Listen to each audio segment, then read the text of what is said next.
పన్నీర్ పాయసం మీరెప్పుడైనా తిన్నారా? నేనైతే జస్ట్ 3 డేస్ బ్యాకే తిన్నా అనమాట. చాలా నచ్చింది. అందుకే ఇంటికొచ్చి వెంటనే ప్రిపేర్ చేసేసా.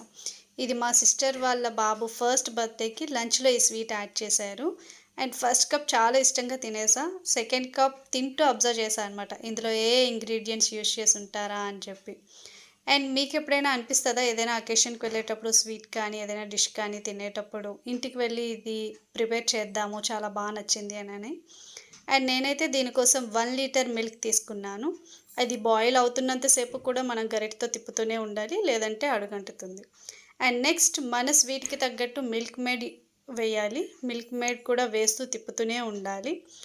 తర్వాత కొంచెం ఇలాచీ పౌడర్ అండ్ పన్నీర్ వేసి జస్ట్ 10 మినిట్సే మనం అది బాయిల్ చేయాలనమాట. మనకి క్వాంటిటీ తగ్గుతూ వస్తున్నప్పుడు మనకర్థమవుతుంది. తర్వాత డ్రై ఫ్రూట్స్ కూడా వేసుకొని దించేయాలి. అండ్ చల్లారాక ఇంకొక బౌల్ తీసుకొని 1 నైట్ అంతా ఫ్రిడ్జ్‌లో పెట్టుకొని నెక్స్ట్ డే మార్నింగ్ తిన్నామనంటే టేస్ట్ అయితే చాలా బావుంటుంది.